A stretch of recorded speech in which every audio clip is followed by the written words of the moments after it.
안녕하세요. 통합사회. 차시로 보면 10차, 몇 차시였더라? 10차시였나? 그러니까 찍는 강의 숫자는 그거보다 적은데 차시가 10차시여서 10차시라고 말하고 시작하겠습니다. 네. 이 단원 자연환경과 인간. 저번 시간에 우리 뭐 배웠죠? 네, 자연환경이랑 인간 생활이 어떻게 영향을 주고받는지도 배우고, 우리 인간들이 자연을 어떤 식으로 바라보는지에 대해서 한번 수업을 했었죠? 그러면은 이번 시간은 과연 인간은 자연을 어떻게 바라보는 게 바람직할까? 어떤 관계를 갖는 것이 바람직한지, 어떤 과거에 있었던 사건들도 보고 우리 생각들을 한번 해보는 그런 시간 갖겠습니다. 네. 학습 목표 보면요. 인간과 자연의 유기적인 관계를 이해하면서 인간과 자연의 바람직한 관계를 말할 수 있다. 근데 이 단어가 약간 어렵죠. 유기적인 관계. 유기적이다. 어떤 관계가 지금 문장을 보면 바람직한 관계가 유기적인 관계라는 건 알겠죠. 자, 유기적인 관계가 뭐냐라고 한번 설명을 해보면, 유기라는 말을 네이버에 한번 찾아보시면 생명체의 아니면 또 생명체처럼 뭔가 밀접한 관련을 갖고 있는 것이라는 뭐 그런 사전적 정의가 나옵니다. 그 얘기는 뭐냐면, 좀 더 이해를 쉽게 하자면요, 우리 내장들이 보면 위나 심장 하는 일은 다르지만 없으면 안 돼요. 하나라도 없으면 굉장히 곤란하겠죠? 그렇잖아요? 그런 관계들, 하는 일은 다르지만 마치 하나의 생명체처럼 그런 밀접한 관련을 가지고 있는 것, 그쵸? 그런 관계를 말할 수 있다. 보겠습니다. 이번 시간을 관통하는, 좀 말하고 싶어하는 이번 시간에서 그런 사진이라서 가지고 와봤는데요. 뭐죠, 여러분들? 네, 까치예요. 까치가 지금 사진을 보면은 뭐 잘 안 보이겠지만 얘가 좀 먹었어요. 그쵸? 조상님들이 다 감을 수확하지 않고 조금 일부러 남겨놓는 풍습이 까치밥이라고 한대요. 뭐 얘만 먹으라고 까치밥이라고 한 게 아니라 뭐 동물들 니네도 먹어라 하고 좀 남겨놓는 거. 그렇죠. 자연을 생각하는 거죠. 이번 시간 그렇게 보면 될 것 같습니다. 자, 유기적인 관계 본문 한번 볼게요. 지구상의 모든 생물과 무생물은 물질의 순환과 에너지 흐름으로, 여기 다시 나와 있네요. 유기적인 관계를 맺으면서 생태계를 이루고 있다.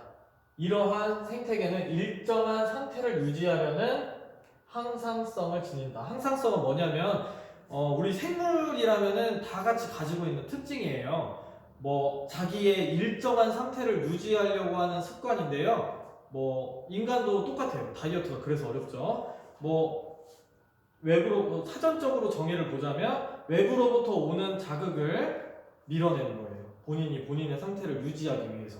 자연도 마찬가지라는 거죠. 근데 이 자연을 해치는 딱 한 명 누구죠?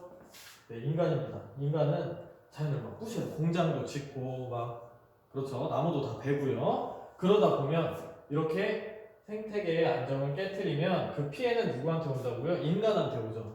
그래서 뭐 대표적으로 생각해 볼 수 있는 게 지구 온난화라든지, 아니면은 뭐 지금 공장이 많이 좀 가동이 안 돼서 깨끗하긴 한데 미세먼지나 뭐 황사 이런 거 생각해 볼 수 있을 것 같아요. 그래서 인간은 결국에 자연 속에 존재하기 때문에 자연 없이는 살아갈 수 없어요. 그러면 우리가 어떤 태도를 지녀야 될까? 시작해 보겠습니다. 요 바로 교과서 밑에 나와 있는 첫 번째 사례예요. 요거는 결론부터 말씀을 드리자면, 좀 생물 파트에 등장하는 생물 축적이라는 개념을 조금 가지고 오는데요. 한번 사례를 통해서 보겠습니다. 자, 2차 세계대전 이후 보르네오 섬에는 말라리아가 있었죠. 말라리아는 지금은 모기가 옮기는 것으로 잘 알려져 있었지만 이 시대 전만 해도 잘 몰랐어요. 그랬다가 모기가 문제가 된다는 것을 알게 되자 과학자들은 열심히 뭐 연구를 시작했고 DDT라는 살충제를 만들었어요. 이 DDT는 얼마나 강력한지, 겉이 껍질로 되어 있는 생물이라면은 전부 다 굉장히 다 죽일 수가 있었어요. 그래서 발견을 하신 분은 뭐 노벨상까지 받는 그런 획기적인 살충제였습니다. 그래서 얼마나 살포를 했냐, 벽에도 바르고 뭐 보이는 곳마다 다 뿌려서 모기가 앉아있을 곳도 없게 만들죠. 왜냐하면 이 당시에는 말라리아를 걸리기만 하면 죽었으니까요. 그쵸? 굉장히 많이 뿌렸겠죠? 근데 여기서 문제가 발생하게 됩니다. 그 결과 모기는 굉장히 없어져서 말라리아의 발병률 자체는 엄청나게 낮아졌지만 그렇게 죽게 된 모기는 DDT 몸이 작으니까 많이 안 먹었겠죠? 그래서 모기가 1 DDT를 먹었다고 생각을 해볼게요. 그러면 요 죽어있는 모기를 바퀴벌레가 먹습니다. 근데 바퀴벌레뿐만 아니라 이런 모기 같은 사이즈를 먹을 수 있는 생물이라면 다 먹었겠죠? 그러면 이 바퀴가 10마리를 먹었다고 해볼게요. 그러면은 바퀴 몸에는 10 DDT가 있었겠네요? 그쵸? 근데 요 바퀴가 또 돌아다니다가 도마뱀이 먹었어요. 도마뱀은 10마리를 또 바퀴벌레를 먹었다고 해볼게요. 그러면 100 DDT를 갖고 있겠네요. 그쵸? 근데 그 도마뱀을 또 고양이가 10마리 먹었다고 해볼게요. 그러면은 고양이는 벌써 1000 DDT를 갖고 있겠네요. 그쵸? 네, 이렇게 쌓이는 것이 생물 축적이라는 겁니다. 이런 식으로 먹이 사슬이 위로 올라갈수록 어떤 이런 DDT를 뿌렸으면 DDT가 쌓이는 거죠. 이런 현상을 생물 축적이라고 하는데요. 이게 문제가 됐어요. 근데 잠깐 사례 안에서는 다른 얘기 나오는데 잠깐만 다른 거 볼게요. 이어서 보면 도마뱀을 먹고 고양이가 죽었습니다. 그러자 고양이는 쥐를 잡아줘야 되는데 쥐가 너무 많이 늘어났어요. 고양이가 죽어서요. 그래서 쥐는 이 당시에 또 흑사병이라는 굉장히 무서운 질환을 여기저기 퍼뜨리고 다녔단 말이에요. 그쵸? 자, 여기부터 볼게요. 그러면 모기를 없애려고 DDT를 뿌렸더니 쥐가 많아졌습니다. 그래서 흑사병이 엄청나게 창궐을 하죠. 이 당시에 흑사병은 전 세계 인구의 2억 명 정도를 죽일 정도로 굉장히 강력했다고 합니다. 어쨌든 문제가 생겼죠. 그리고 이런 흑사병을 줄이기 위해서 영국 공군은 고양이를 낙하산에 매달아서 이렇게 떨어뜨려가지고 어떻게 균형을 가지고 왔다고 합니다. 쥐를 또 잡아서요. 근데 여기서 끝난 게 아니에요.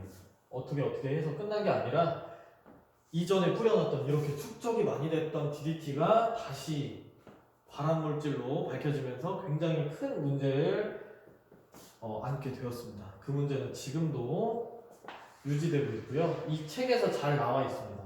레이첼 카슨이라는 박사님은 1962년에 이 침묵의 봄이라는 책을 써서 DDT의 위험성을 증명했어요.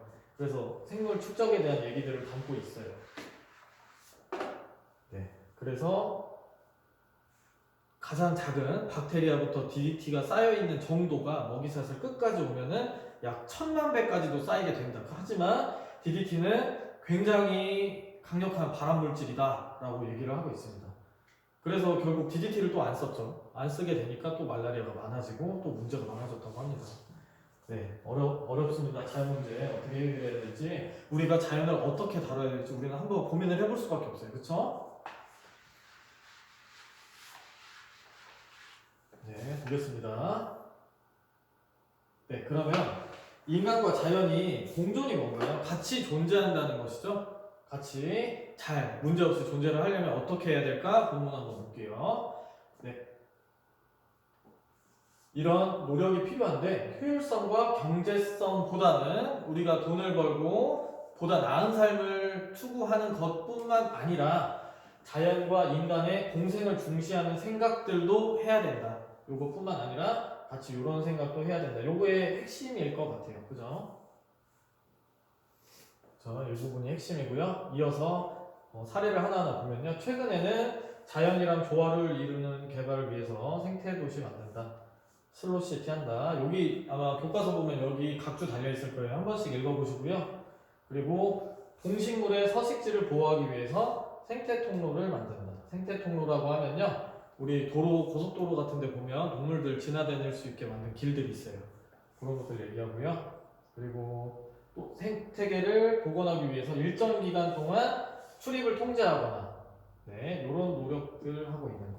그쵸? 우리가 지금 역사적으로 봤을 때 자연을 어떻게 하면은 잘 부셔서 돈을 많이 벌까? 이런 관점이었다면은 문제가 너무 심각해지다 보니까 지금 DDT뿐만 아니고도 자연 때문에 인간이 피해를 본 사례들이 굉장히 많아요. 수없이 많고 우리가 단원을 나가면서 하나하나 사례별로 다 살펴보게 될 텐데 그래서 이런 관점이 등장하게 된 것이죠. 네. 그래서 오늘 수업이 조금 짧다 보니까 교과서 한 페이지만 넘기면 나와 있는 형성평가 문제 가지고 와봤거든요. 우리가 전 시간에 배운 내용이 잠시만요. 우리가 전 시간에 뭐 배웠어요? 인간 중심주의 자연관 그리고 생태 중심주의 자연관 이렇게 배웠죠? 한번 읽어보면서 복습 한번 해볼게요. 답. 낮은 산과 숲을 개발하면 멋진 골프장이나 놀이공원을 만들 수 있어서 좋을 것 같아. 네, 어떤 관점인 것 같아요? 답의 관점은 인간 중심주의 자연관입니다.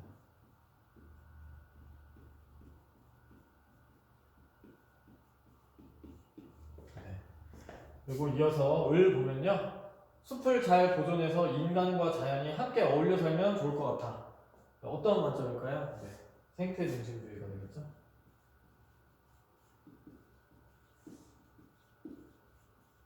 네, 그렇습니다. 지금 이번 시간에 배운 내용은 이것도 좋지만 이런 생각도 같이 해서 균형 있는 관계를 모색하는 것이 좋겠다. 이런 내용이 되겠죠?